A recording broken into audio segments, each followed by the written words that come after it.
Bonjour à tous, vous allez bien ce matin? Donc, mon nom c'est Dominique, je suis un des pasteurs ici à l'église. Je suis vraiment content d'être avec vous. Donc, je ne sais pas si vous connaissez le chanteur Christophe Maé, mais il a écrit une chanson bien populaire et il pose cette question une question bien pertinente, je crois, qu'il répète à plusieurs reprises dans sa chanson. Mais il se pose la question, il est où le bonheur? Je ne vais pas chanter ce matin. De toute façon, ceux qui la connaissent, vous l'avez déjà dans la tête maintenant que j'ai dit le titre. Donc, c'est juste ça que j'avais besoin. Mais il est où le bonheur? Il est où? Il est là. Yes! Le chanteur, dans sa chanson, va parler de toutes ses expériences pour parler de sa relation ambivalente avec le bonheur. Dans un sens, il dit que le bonheur est partout, mais à la fois, il a de l'air à être nulle part. Il va dire, entre autres, vers la fin de sa chanson, en parlant du bonheur, « C'est une bougie, le bonheur. Ris pas trop fort, d'ailleurs. Tu risques de l'éteindre. On le veut, le bonheur, oui, on le veut. Tout le monde veut l'atteindre, mais il fait pas de bruit. Le bonheur, non, il fait pas de bruit. Non, il n'en fait pas. C'est con, le bonheur. » C'est pour moi qu'il le dit. Car c'est souvent après qu'on sait qu'il était là. Où trouver le bonheur? C'est la question que ce chanteur se pose. C'est la question que je crois que plusieurs d'entre nous, peut-être chacun d'entre nous, si on est humain, se pose ou s'est posé à un moment donné dans sa vie. Est-ce que le bonheur se trouve dans nos circonstances? Est-ce que le bonheur se trouve dans nos circonstances ou peut-être qu'on se pose des questions où on se dit des choses comme « si seulement j'avais ça » ou « si seulement je pouvais vivre telle expérience, je vais avoir le bonheur ». Quand on regarde le bonheur, il y a plusieurs types de personnes, peut-être tous assemblés ici ce matin. Il y a ceux qui disent que l'expérience leur a montré qu'il ne faut pas trop lui en demander au bonheur. Et peut-être que ces personnes-là se diraient « toute personne qui ne pense pas comme moi n'a pas vécu assez longtemps encore ou pas eu assez d'expérience ». Il y a ceux qui disent que le bonheur est à portée de main. Je dois seulement m'y attarder un peu plus, ça s'en vient. Il y a ceux qui disent qu'il est là présentement en évitant de faire face à la réalité. Ça, c'est un peu comme quand j'entends un bruit dans mon auto, puis je monte la radio. Tout est réglé. Puis en plus, quand la musique est bonne, ça va bien. Il y a certainement des gens qui vivent le bonheur, qui goûtent au bonheur. Et ce qu'on voit ce matin, c'est que la Bible nous parle des gens heureux. Elle nous parle du bonheur, qu'il est possible de l'atteindre. Le bonheur ne se trouve pas dans nos circonstances. On ne peut pas exiger le bonheur, mais on peut voir que le bonheur est possible. Ce matin, on va débuter ensemble une excursion dans les psaumes, qu'on va continuer au fil des ans quand on va être en 2 séries de prédications. Donc, on ne fera pas ça pendant une longue période de temps, mais à différents moments, on va regarder ensemble différents psaumes. Il y a dans le livre des psaumes 150 chapitres, 150 psaumes qui nous poussent à adorer Dieu et nous rappeler qui il est et ce qu'il fait. 150 psaumes qui sont des chants finalement qui chantent l'œuvre de Dieu dans le but de susciter l'adoration de ceux qui les entendent. En effet, les psaumes sont des chants écrits sous forme de poésie. Et la poésie était une forme d'écriture utilisée pour raconter un message d'une telle façon que celui qui l'entend ne pouvait pas oublier ce message-là. Par exemple, on répétait plusieurs fois une vérité. On la répétait, on faisait des contrastes. Vraiment, l'idée en écrivant les psaumes, c'était d'engager le lecteur et de pouvoir se souvenir de ce qu'il venait d'entendre ou lire. Mais les psaumes, et c'est ce qui est vraiment remarquable, c'est que les psaumes engagent le lecteur non pas seulement au niveau de sa tête, mais aussi au niveau de ses émotions, au niveau de ses sentiments. En effet, il nous enseigne à nous exprimer envers Dieu. Les psaumes, c'est des gens qui s'expriment à Dieu et qui nous enseignent à nous exprimer, de partager ce qu'on vit à Dieu, qui nous invitent à venir à Dieu tel qu'on est. Pas seulement en disant ce que je pense que je dois dire ou en disant ce que j'ai appris la semaine passée, mais que je ne crois pas encore, mais vraiment en étant capable de déverser nos sentiments à Dieu. Les psaumes engagent le lecteur au niveau de ses émotions. Dans les psaumes, on voit des gens qui vont parler de leurs échecs, de leurs souffrances, de leurs peines, de leurs succès, de leurs espoirs, de leurs regrets. Et c'est toutes des choses que les psaumes nous enseignent qu'on peut faire. Les psaumes nous montrent que la vie n'est pas toujours une ligne droite bien simple, mais par contre, on peut aller à Dieu et lui exprimer ce qu'on vit. Les psaumes adressent différentes thématiques des réalités humaines. On a différents types de psaumes. Il y a des psaumes de lamentation où on voit des gens qui n'en peuvent pas de voir l'injustice qu'il y a, qui sont découragés de voir le mal qu'il y a dans le monde et qui crient à Dieu pour que Dieu agisse. Il y a des psaumes d'action de grâce, des hymnes d'adoration, des psaumes qui racontent l'histoire du salut, des psaumes de célébration et d'affirmation, des psaumes de sagesse, des chants de confiance en Dieu. Les psaumes ne nous laissent pas sans réponse ou sans espoir, parce que ce recueil de chants nous pointe toujours vers l'objet de notre espoir, vers une réponse certaine à des circonstances incertaines, vers une assurance de la délivrance dans les moments difficiles. Ils sont chantés à Dieu et affirment que Dieu est digne de confiance, qu'il est la source de notre espoir, la source de notre bonheur. Donc, où est le bonheur? Mais allons voir ce matin le premier psaume, le psaume 1, qui en fait est l'introduction à ce recueil. Et on va lire ensemble le psaume 1.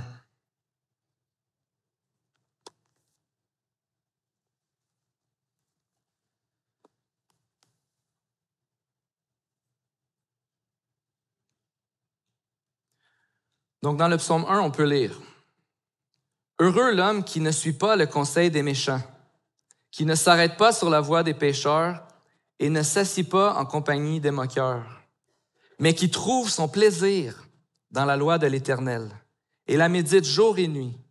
Il ressemble à un arbre planté près d'un cours d'eau. Il donne son fruit en sa saison. Et son feuillage ne se flétrit pas. Tout ce qu'il fait lui réussit. Les méchants, au contraire, ressemblent à la paille que le vent disperse. Voilà pourquoi les méchants ne résistent pas lors du jugement, ni les pécheurs dans l'assemblée des justes. En effet, l'Éternel connaît la voie des justes, mais la voie des méchants mène à la ruine. » Donc ce matin, on va regarder ensemble dans les psaumes trois vérités qu'on voit qui se retrouvent dans tous les psaumes, qu'on pourrait voir en lisant les psaumes. Et la première de cette vérité-là, et ça commence avec ça, c'est le premier mot des psaumes, Dieu nous rend heureux. Heureux, l'homme. Et là, il va commencer à la négative, qui ne suit pas le conseil des méchants, qui ne s'arrête pas sur la voie des pécheurs, ne s'assied pas en compagnie des moqueurs. Heureux l'homme qui trouve son plaisir dans la loi de l'Éternel. Dieu nous rend heureux. Dieu affirme dans sa parole que le bonheur se trouve en lui. On voit ici, heureux l'homme qui met son plaisir dans la loi de l'Éternel. Je crois qu'on a tous peut-être une relation différente avec les règles, avec les lois. Peut-être que certains d'entre nous, on dirait, ouais, c'est bon des règles, ça met de l'ordre, on aime ça suivre les règles, on n'est pas perdu dans ce temps-là. Si tout le monde faisait ça, ça serait bien, ça irait bien. Mais je pense aussi que quand on regarde les règles, les lois, il y a peut-être un certain, des fois, un un sentiment que les règles, ça coupe notre liberté, que c'est difficile à accomplir, c'est difficile pour nous de faire ce qu'on voudrait, que ça nous empêche même de vivre dans certains cas. Et ça, c'est souvent la difficulté qu'on a même avec la parole de Dieu. C'est difficile de s'attacher à Dieu, en fait, si tout ce que l'on voit dans la Bible, c'est des règles. Et parfois, c'est la difficulté peut-être qu'on a de lire la parole, de nous attacher à la parole, d'aimer la parole. Parce que peut-être que tu y vois un livre où il y a plein de règles. Peut-être que tu dis, c'est des bonnes règles, c'est des bonnes choses que Dieu me demande, mais j'ai de la difficulté à les respecter. J'ai de la difficulté à obéir.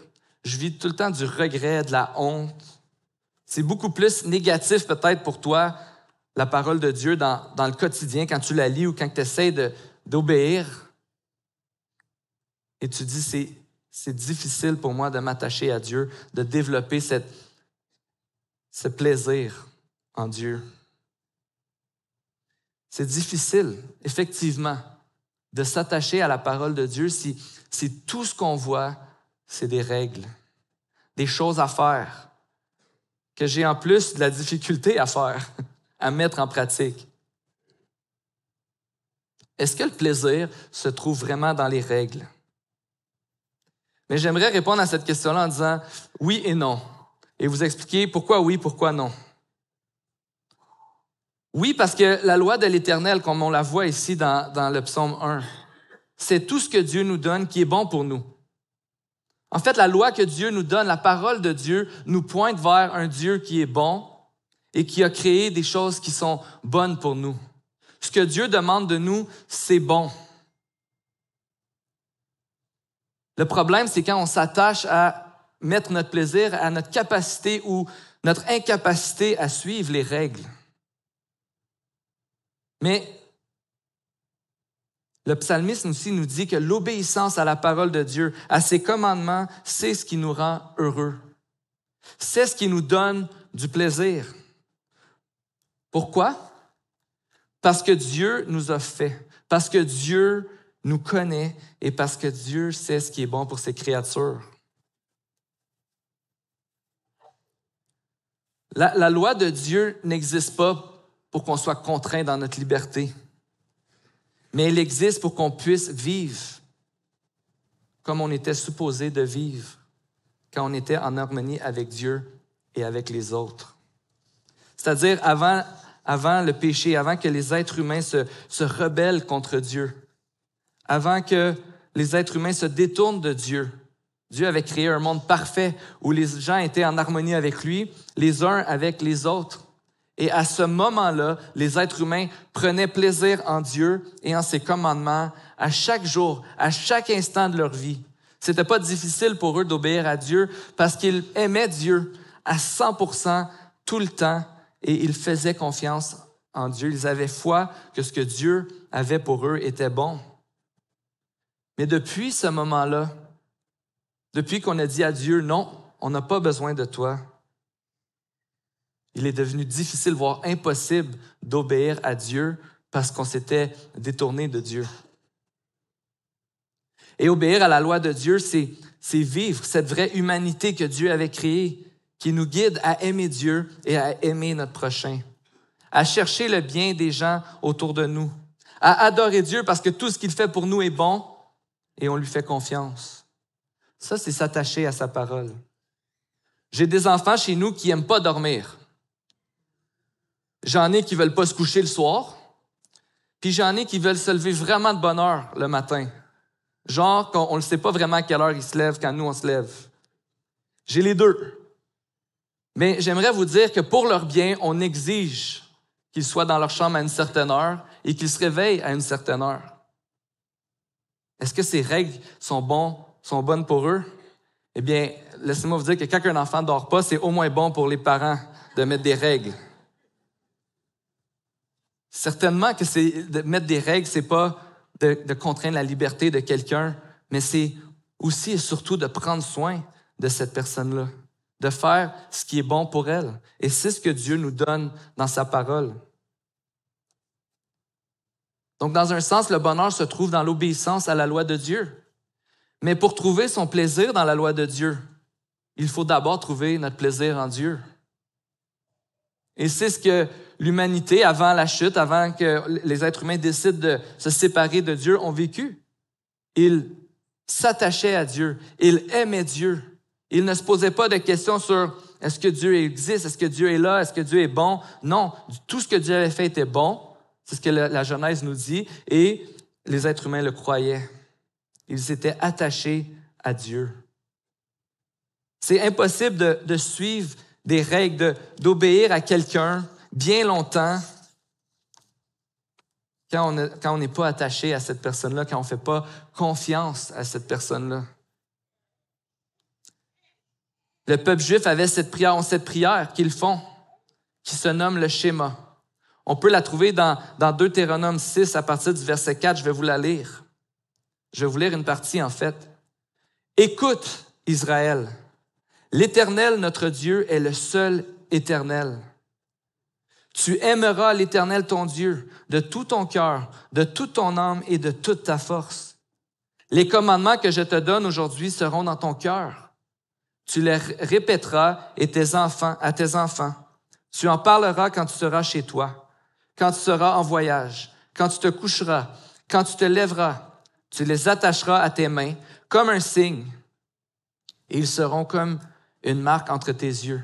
Tu les écriras sur les montants de la porte de ta maison et sur les portes de tes villes. L'Éternel, ton Dieu, va te faire entrer dans le pays qu'il a juré à tes ancêtres, à Abraham, Isaac et Jacob, de te donner. Tu posséderas de grandes et bonnes villes que tu n'as pas construites, des maisons pleines de toutes sortes de biens et que tu n'as pas remplies, des citernes que tu n'as pas creusées, des vignes et des oliviers que tu n'as pas plantés. Lorsque tu mangeras à satiété, fais bien attention de ne pas oublier l'Éternel qui t'a fait sortir d'Égypte, de la maison d'esclavage. Écoute, Israël, l'Éternel, ton Dieu, est le seul Dieu. Écoute. Et c'est vraiment intéressant parce que ce mot « écoute » veut dire les deux significations qu'on pourrait avoir en français, qui est d'écouter avec nos oreilles, mais d'écouter, de faire ce qui nous est dit. C'est comme porte attention et mets en pratique ce que tu as entendu. Porte attention et mets en pratique ce que tu crois. Porte attention et mets en pratique ce qui fait vraiment une différence dans ta vie. Et la parole de Dieu nous rappelle constamment, pas seulement en fait les règles, mais premièrement et tout d'abord ce que Dieu a fait pour nous, ce que Dieu fait pour nous au quotidien. Écoute, porte attention à l'œuvre de Dieu dans ta vie. Porte attention à tout ce qu'il fait pour toi. Porte attention à son amour immense envers toi lorsqu'il a envoyé son Fils mourir à la croix pour te réconcilier avec lui. Porte attention à ce qu'il a fait parce que c'est ça qui va nourrir ton affection pour lui et qui va te motiver à lui obéir. Porte attention à sa délivrance. Porte attention à ses promesses. Porte attention, il est là avec toi aujourd'hui. Écoute et mets en pratique. Dieu nous rend heureux. Il nous donne ce bonheur quand on réalise tout ce qu'il est et tout ce qu'il a fait pour nous. Et peut-être que ce matin, tu dirais, mais ça c'est bon pour une personne, peut-être que tu es en visite ici ce matin, c'est la première fois que tu entends ce message-là. Certainement que c'est la bonne nouvelle de Jésus qui veut se réconcilier avec nous. Mais c'est le message pour chacun d'entre nous qui sommes ses enfants, qui avons constamment besoin, et c'est ce que Deutéronome dit au peuple d'Israël, vous avez constamment besoin de vous rappeler ce que Dieu a fait pour vous. Et c'est ce que vous trouvez dans sa parole. C'est ce que vous trouvez quand vous ouvrez la parole de Dieu, un rappel de ce qu'il a fait pour vous. C'est ce que vous trouvez quand vous vous rappelez, quand vous réfléchissez à l'œuvre de Dieu dans vos vies, quand on est rassemblés ensemble et qu'on parle de l'œuvre de Dieu dans nos vies. Quand on est rassemblés dans nos groupes et qu'on témoigne de nos défis, de nos difficultés, de nos bénédictions, on se rappelle ensemble ce que Dieu a fait pour nous, pour pouvoir obéir à Dieu, pour pouvoir suivre Dieu et persévérer dans ce monde. Dieu nous rend heureux. Et ce qui est vraiment intéressant, la deuxième vérité qu'on veut voir ce matin, c'est que Dieu nous accueille là où on est. Dieu nous accueille. En fait, le bonheur se trouve dans cette certitude qu'on peut avoir confiance en Dieu, qui nous garde attachés à lui malgré les circonstances. Que Dieu va nous donner une perspective heureuse malgré les difficultés, malgré la souffrance, malgré les luttes, malgré les doutes. Dieu est là. Dieu nous donne une assurance. Cette assurance, cette certitude que Dieu va nous délivrer. Le psaume 1 nous parle de l'homme heureux. Je voulais le dire tantôt, puis j'ai oublié, mais cet homme heureux peut aussi être une femme heureuse, en passant. C'est certainement bon pour tout le monde. Il ressemble à un arbre planté près d'un cours d'eau. Il donne son fruit en sa saison et son feuillage ne se flétrit pas. Tout ce qu'il fait lui réussit. C'est vraiment une illustration remarquable. Parce que dans le contexte dans lequel c'est écrit, cet arbre est planté dans une région où il y a de longues périodes de sécheresse, des longs moments où il n'y a pas de pluie. Et cet arbre qui est planté près d'un cours d'eau peut planter ses racines profondément et aller s'abreuver à la source qui est le cours d'eau lui-même. Donc, peu importe s'il y a de la pluie ou s'il n'y a pas de pluie, peu importe des circonstances, que les circonstances soient favorables ou non, c'est le cours d'eau qui va abreuver cet arbre. Et c'est ce qu'est Dieu, la parole de Dieu pour nous dans nos vies. C'est Dieu qui nous alimente, qui nous donne sa vie, qui nous donne sa force, qui nous donne la capacité de résister à la tentation, de persévérer et de continuer à l'adorer, même dans les moments difficiles, les moments de sécheresse dans nos vies. Mais ce qui est vraiment remarquable aussi, c'est que Dieu nous accueille dans ces moments-là. Dieu a une provision dans sa parole pour ces moments où on va vivre la sécheresse. Parfois, on vit de la culpabilité parce que là, je me sens pas assez bon. Encore une fois, notre rapport avec les règles puis la loi. Je me sens pas assez bon, j'en fais pas assez. J'aime pas assez Dieu. Mais ici, c'est le psaume qui nous rappelle qu'on trouve Dieu, oui, dans sa parole, mais c'est Dieu qui nous alimente. C'est Dieu qui nous donne sa vie. C'est Dieu qui nous donne sa joie, qui nous donne cette capacité-là de persévérer. C'est Dieu qui prend soin de nous. Dieu nous accueille là où on est. Il nous donne sa parole pour qu'on puisse passer à travers la sécheresse et porter du fruit dans une saison, dans la saison opportune. C'est tellement encourageant comme image pour nous. On le voit ici. Dieu nous rappelle qu'on a besoin d'écouter, de méditer sa parole. Parce que prendre plaisir en Dieu et en sa parole, non, ça ne nous promet pas que tout va toujours bien. Ça ne nous promet pas que tout va toujours être parfait. Ici, le passage le dit, que oui, en sa saison, cette personne va porter du fruit.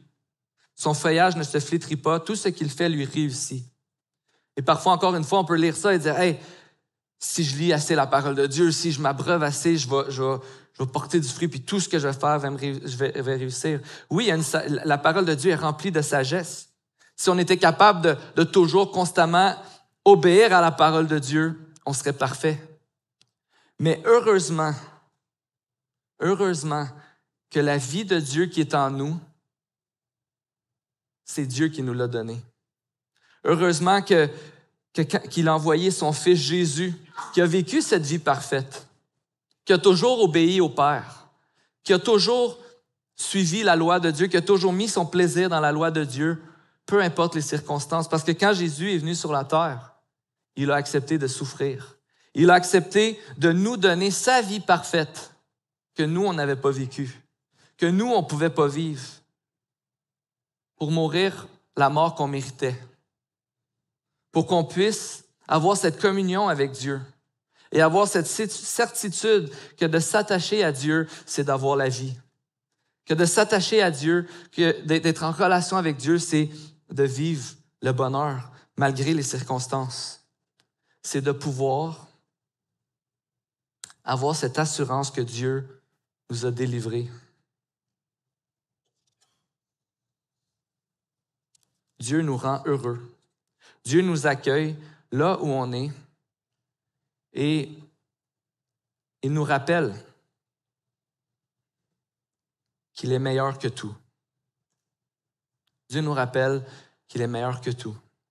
Et c'est ce que vous trouvez, si vous lisez les psaumes, vous allez voir ces chants qui, dans les moments difficiles, on fait appel à Dieu. Pourquoi? Parce que c'est le psalmiste, celui qui écrit le psaume, croit que Dieu est le meilleur. On rend gloire à Dieu pour ses œuvres. On rend gloire à Dieu pour ce qu'il a fait pour son peuple. Dieu est meilleur que tout. Et si le psaume 1 nous incite à méditer la parole jour et nuit, s'il nous rappelle que le bonheur est en Dieu, s'il nous incite à écouter Dieu, c'est pour nous rappeler qu'il est meilleur que tout. Meilleur que toute autre chose qu'on serait porté à écouter pour nous donner le bonheur et nous rendre heureux. Si l'homme heureux est comparé à un arbre qui résiste, le méchant, c'est qui? Le méchant, c'est celui qui, sans Dieu, cherche le bonheur. Celui qui ne s'attache pas à Dieu. Le méchant, c'était chacun d'entre nous à un moment donné dans nos vies. Le méchant, c'est celui qui vit sans chercher Dieu. Et le psaume nous dit, comme une paille qui est dissipée par le vent, le méchant ne résiste pas. La parole de Dieu nous rappelle constamment qu'il n'y a pas de compétition. Dieu est le meilleur. Dieu rend heureux. Dieu donne une perspective différente. Un espoir qui transcende nos circonstances. Et toute autre tentative de trouver le bonheur, c'est, comme Christophe Maé le dit, une bougie qu'on a de la difficulté à ne pas éteindre. Et ce matin, j'aimerais juste t'inviter à te poser cette question-là. Je vais inviter les musiciens à me rejoindre. On va prendre le repas du Seigneur ensemble.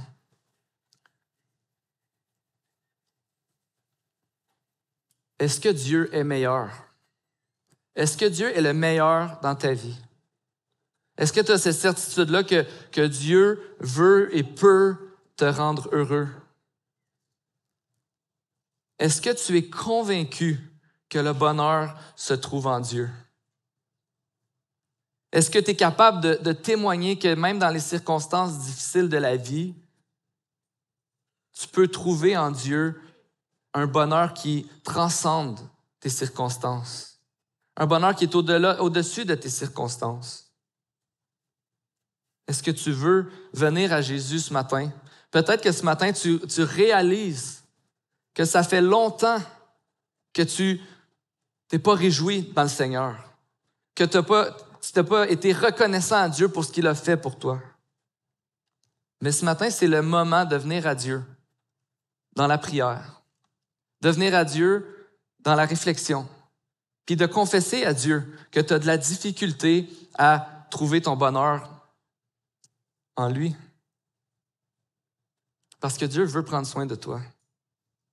Ce matin, c'est un encouragement à s'attacher à sa parole. Non pas comme une chose que tu dois faire parce que tu es obligé de le faire, mais comme quelque chose que tu dois faire parce que tu veux le faire, parce que tu as envie de connaître Dieu, parce que tu as envie de prendre plaisir en Dieu, de mettre ta joie, ton plaisir dans le Seigneur. Peut-être que ce soir, cet après-midi, demain matin, tu vas pouvoir ouvrir ta Bible et dire, Seigneur, étonne-moi aujourd'hui. Étonne-moi, montre-moi comment bon que tu es. Montre-moi à quel point tu es grand. Seigneur, épate-moi quand je vais ouvrir la parole. Rappelle-moi qui tu es et tout ce que tu as fait pour moi.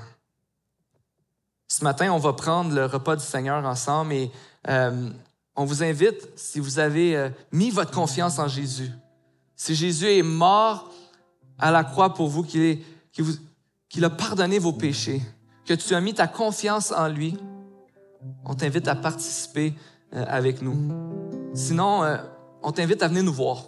Viens parler avec nous de l'évangile de Jésus, de ce que Jésus peut faire dans ta vie.